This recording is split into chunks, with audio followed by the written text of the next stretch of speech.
Hello and welcome to episode 4 of the Low Back Pain Podcast. I'm your host, Dr. Grant Elliott with RehabFix online low back program. And today's topic is, can your disc herniation heal? Will your disc herniation heal?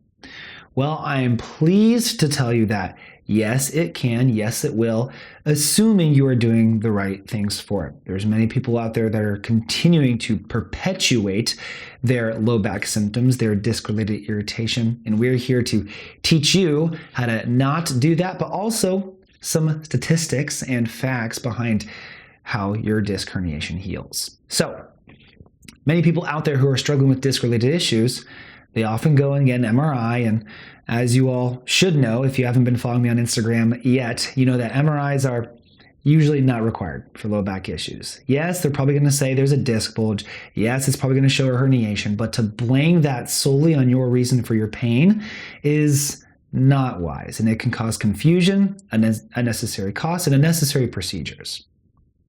It can cause confusion, unnecessary costs, and unnecessary procedures. So typically, we do not need MRIs, and sometimes they're even wise to avoid them initially, depending on your situation. But nonetheless, many individuals with low back pain will get an MRI, and they will be told and shown, hey, you have a disc bulge right here. And now they're thinking, oh my gosh, that's the reason for my pain. Is it ever going to heal? Well, yes, it will. And here's 3 different ways that your situation might progress, okay? So if you have a disc herniation on an MRI and you go through the right rehab, which just so you know, 97% of individuals with a disc herniation can recover without surgery through a proper rehab program. If they go through the right rehab program and they recover, there is a chance that if you were to re-MRI their lumbar spine, that disc herniation will be gone. And in their mind, and in many providers' minds, they would say, oh, look at that. The disc herniation is gone. It is no longer on the image. Therefore, I'm healed. And I totally understand that. However, here's where things might surprise you a little bit. There's a second scenario where that same individual, they get an MRI, they see a disc bulge, they go through the right rehab program, and now they're symptom-free. They're feeling great. They're feeling fantastic. So they go and they get another MRI. But that MRI shows that the disc is still there. Oh my gosh, what do? That same disc is still there. What we do not want to happen to you is for your provider to say, oh, unfortunately, you still have a disc herniation, you still have a problem, now you need injections or now you need surgery. When you're standing there like, but wait, I'm symptom-free.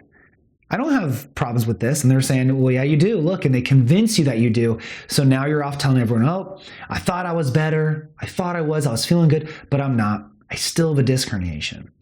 That is a fallacy and that is a trap, because what we care about the most is your symptoms. If you are symptom-free, if you are feeling good, if you went through the right plan, then it does not matter what your MRI says. I don't care if it shows that there's still a disc bulge or a herniation on there. I don't care at all. If your symptoms are clear, if you're feeling great, if you're doing the things that you love, you are healed, because many MRI findings are asymptomatic and they don't matter. So it might have been that initial bulge that it showed was not even the reason for your pain, or that it had just reached the threshold to start to elicit pain.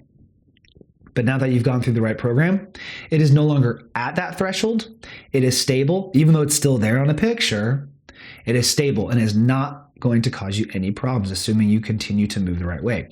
That is a very valid second scenario.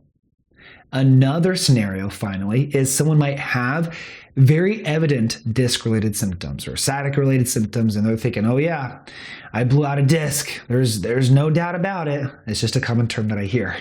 And they go and they get an MRI, and there's no disc bulge. There's no herniation.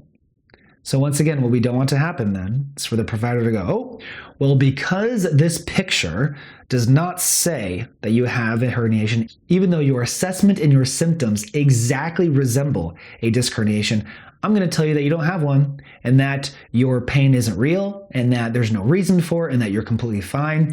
But you're sitting there stuck forward in a position with sciatica down the leg, not able to stand up straight. And you're thinking, what the heck, doc?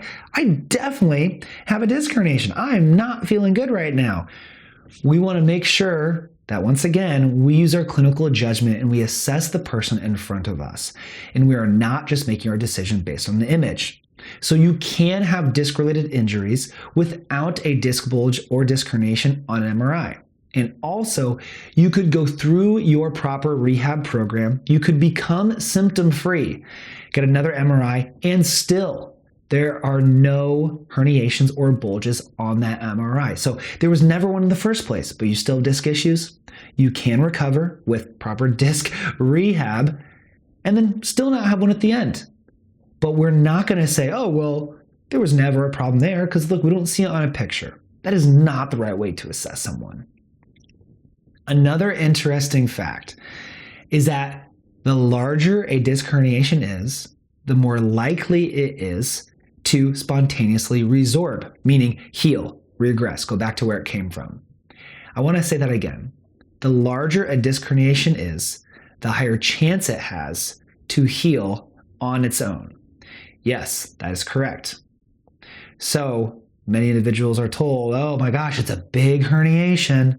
It's a bad one. This isn't looking good. That's really not true. We should actually say, hey, it's a big one. Your symptoms aren't that bad though. That means you have a good chance of recovering. Sometimes very, very small disc herniations can cause a vast amount of symptoms. So once again, we do not want to let the picture dictate what we do. We want to let the person in front of us dictate what we do. And we want to judge them based on their assessment and their symptoms and their movement and what they can tolerate and what they can't. That's what is most important. So overall, can disc herniations heal? Yes. Will they always show that they are gone on an MRI? No, but that is not necessary for them to heal. Will they always show up in the first place on an MRI? No, but that does not mean you aren't suffering from a disc-related issue.